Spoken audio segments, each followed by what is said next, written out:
ایک مسئلہ یہ بھی آتا ہے رمضان کے کفارے کے روزے میں کہ آیا یہ کفارے کے روزے جو ہے اس کے اندر تداخل ہو سکتا ہے یا نہیں، یعنی اگر کئی مرتبہ اس کے اوپر کفارہ لازم ہو گیا تو آیا ایک کفارے کی وجہ سے سارے کفارے ادا ہو جائیں گے، یا اس کو تداخل کہتے ہیں کہ ایک کفارہ ادا کر لیا اور سارے جو کفارے تھے اس کے اندر داخل ہو جائے، تو اس سے کفارہ ادا ہو جائے گا یا اس کو الگ الگ جو ہے وہ کفارہ ادا کرنا پڑے گا۔ اس کے اندر تقریباً 3 قول ہے۔ پہلا قول فقہا کہ یہ ہے کہ مطلقاً تداخل ہے، خواہ ایک رمضان کے روزے کا کفارہ ہو یا مختلف رمضانوں کے روزے کا کفارہ ہو، خواہ وہ جماع سے جو ہے وہ فاسد کیا ہو یا کسی اور چیز سے جو ہے وہ فاسد کیا ہو روزہ، تو مطلقاً تداخل ہے کہ ایک مرتبہ اگر اس نے رکھ لیے روزے اور کفارہ ادا کر لیا تو سارے رمضانوں کے روزے جو ہے وہ کفارے ادا ہو جائیں گے ان کے۔ اور دوسرا قول جو اس کے اندر یہ ہے وہ یہ ہے کہ وہ 2 رمضانوں کے روزوں کے اندر جو ہے وہ تداخل نہیں ہے، مطلقاً تداخل نہیں ہے، خواہ وہ جماع سے جو ہے وہ فاسد کیا ہو یا کسی اور چیز سے جو ہے وہ فاسد کیا ہو، تو تداخل نہیں ہے۔ تیسرا قول یہ ہے کہ 2 رمضان کے روزے اگر جماع کی وجہ سے جو ہے وہ فاسد ہوئے ہیں تو پھر تو تداخل نہیں ہے، لیکن باقی جو صورتیں ہیں اگر عذر کی وجہ سے، بیماری کی وجہ سے جو ہے وہ روزہ فاسد کیا ہے یا جان بوجھ کے جو ہے وہ روزہ توڑ دیا ہے، تو ایسی صورت کے اندر جو ہے وہ تداخل ہے، یعنی صرف جماع والی صورت میں تداخل نہیں ہے اور باقی صورتوں کے اندر تداخل ہے۔ اور یہی قول جو ہے وہ راجح ہے کہ جو ہے اگر روزے جماع کی وجہ سے جو ہے وہ فاسد کیے ہیں تو اس صورت کے اندر تو تداخل نہیں ہوگا، یعنی ہر رمضان کے روزے کا یا ہر روزے کا الگ الگ سے اس کو کفارہ ادا کرنا پڑے گا۔ لیکن اگر دوسری صورتوں سے اس نے روزہ فاسد کیا ہے تو اس صورت کے اندر جو تداخل ہے۔ اب بات آتی ہے کہ اگر جماع کے علاوہ کسی اور سبب کی وجہ سے کفارہ واجب ہوا ہو اور کفارہ ادا کرنے کے بعد، یعنی اس سبب کا کفارہ ادا کرنے کے بعد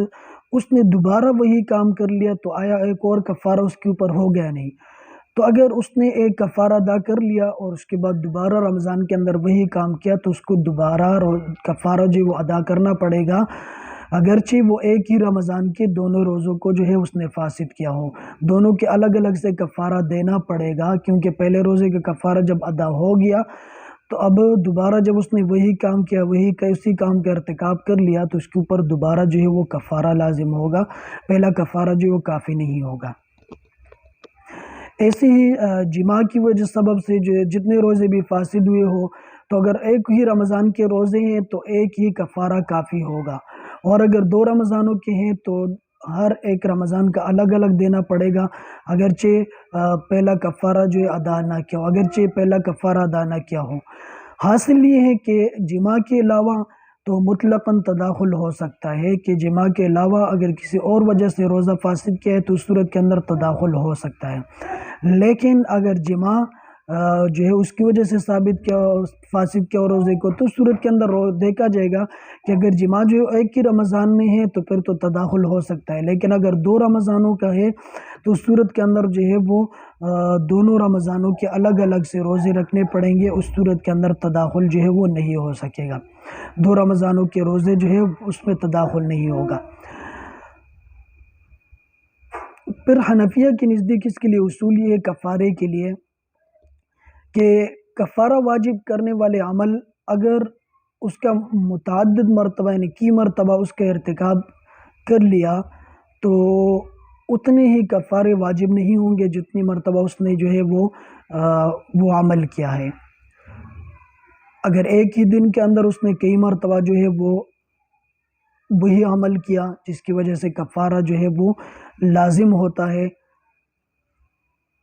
یا متعدد ایام کے اندر اس نے ایسا کر لیا تو ایسی صورت کے اندر جو ہے وہ متعدد کفارے جو واجب نہیں ہوں گے۔ لیکن اگر کفارہ واجب کرنے والے عمل کا ارتکاب کیا ہے اور کفارہ دینے کے بعد پھر وہی عمل کر رہا ہے تو پھر جو ہے وہ دوسرا ارتکاب کرنے کی وجہ سے جو دوبارہ کفارہ ادا کرے گا۔ لیکن اگر کئی مرتبہ اس نے کر لیا، متعدد مرتبہ کر لیا، ایک ہی دن کے اندر کئی مرتبہ کر لیا تو متعدد کفارے نہیں ہوں گے، ایک ہی کفارہ ہوگا۔ لیکن اگر ایک کفارہ ادا کر لیا پھر وہی عمل کر رہا ہے تو اس صورت کے اندر جو ہے وہ متعدد کفارے جو ہے وہ پھر ادا کرے گا، دوسرا کفارہ بھی اس کو ادا کرنا پڑے گا، پہلی دفعہ والا کفارہ جو ہے وہ کافی نہیں ہوگا۔